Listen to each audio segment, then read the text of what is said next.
This next program is on a product called Fusion. It's a rigid lumbosacral orthosis that not only offers anterior posterior control, flexion extension, but it will also help manage the lateral bending or the frontal plane. So the system involves this soft support and built into here is a rigid anterior panel. The first thing we'll do is try and shape it a little bit. It's going to come pretty flat, so that may not be comfortable on the tummy. So we just try and shape that a little bit. If we bend it just by hand, it will remember that shape. We bend it past what we need to do, and it'll bend back a little bit, about that little bending. Now you can see it's a little bit of a contour, so it'll fit over the tummy a little bit more comfortably. So that goes back in here, like so. And then we have some options on the posterior panel. Here's the big panel, and as you can see, this is going to shape around the patient and provide lateral support, and we definitely want to pre-shape these also. So I'm just going to bend this over my knee a little bit and get it pre-shaped, like so, and do both sides. And each patient is going to be a little bit different, so we don't want to pre-shape this in the factory. And besides, that would take up more shelf space and your storage, and you wouldn't be happy about that. So just take the time to pre-shape it a little bit, and we're going to actually see what this is going to look like a little bit. So if I could have you turn around, and it's going to fit here, in that general area, and conform around to her lateral aspect. That's still a little bit too straight, so I'll add just a little bit more flex to it, like so, and shape those a little bit more aggressively. And again, this is definitely worth doing for patient compliance, patient comfort, and it also increases the level of support of the device.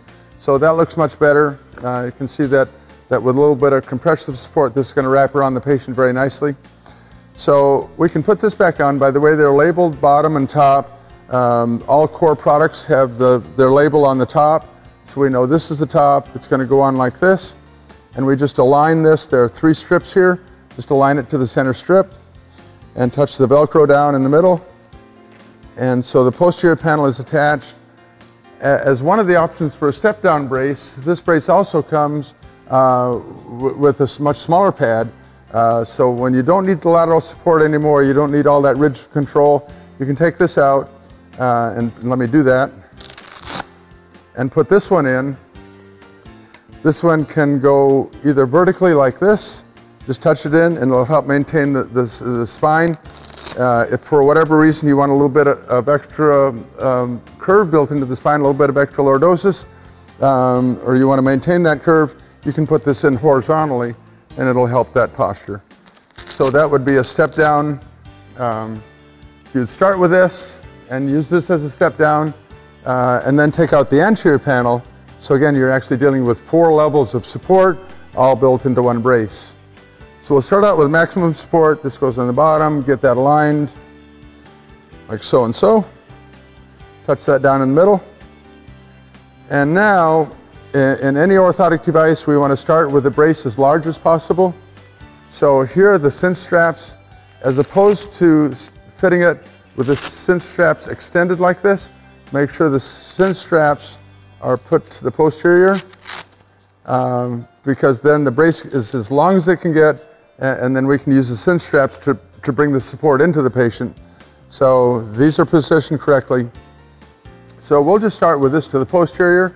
If we could see you from the back. This starts here, and we want it centered on her spine, obviously, with the support at about the level of the distal margin of her sacrum. You do want to make sure that there's some clearance between the top of a rigid support like this and the inferior angle of the scapula. You would not want her to retract her scapula and hit the top of the support. So make sure there's an inch and a half, 2 inches of space there would be pretty important. Then if I could have you turn around.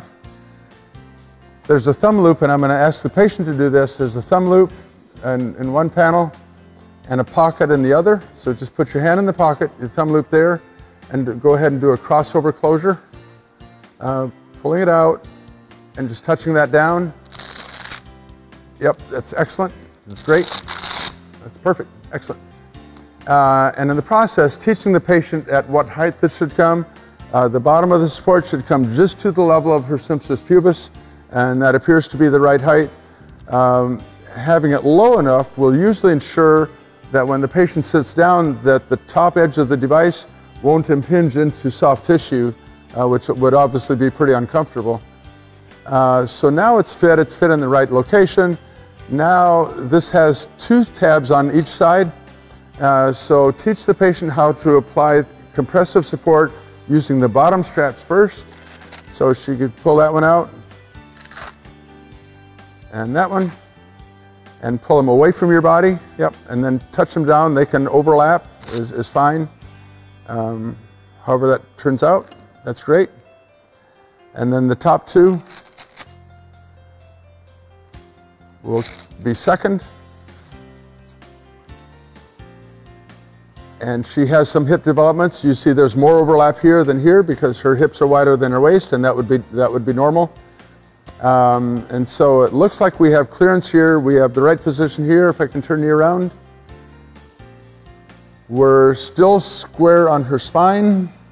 Yep, we're still square on the spine. It's shifted a little bit, hasn't it? It's off just a little bit to a side. So we can address that when we do the retraining. But we're at relatively the right height.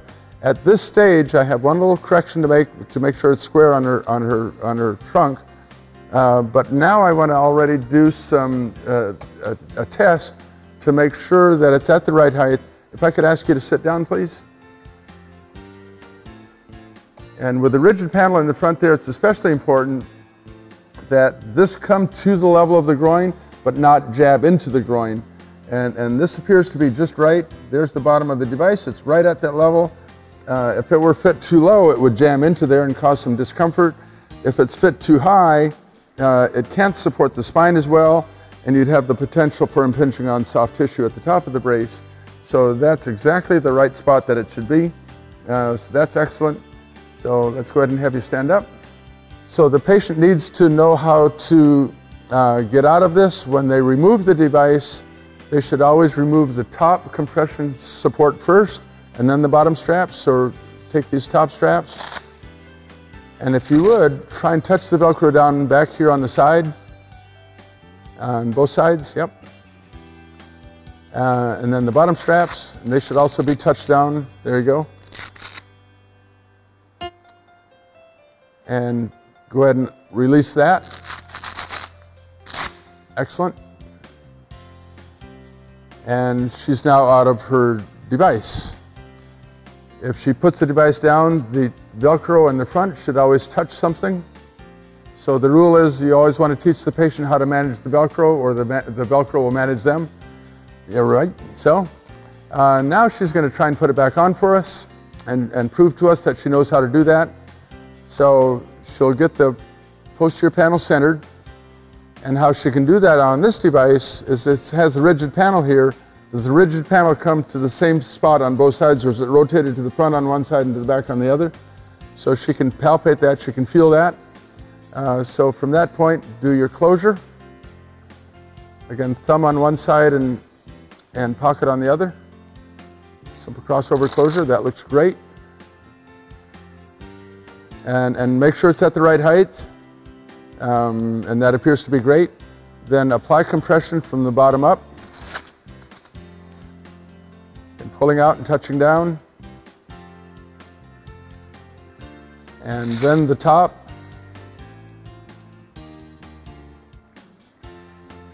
And that is a lot of support that's going to provide not only compressive support, but also control anterior-posterior bending and lateral bending. From this point, the patient can wear this for however many days or weeks. And perhaps the first piece that would come out is that anterior panel could come out to step down a notch. Then a few more weeks perhaps, and then the large posterior panel could come out and the smaller one could be used. And finally, she would be left with just the support to be worn prophylactically or during periods of high activity once her back pain is resolved. So it's really 4 braces in one. Fairly easy to fit, but very important to shape that plastic before you fit to the patient. How's it feel? Good. Excellent.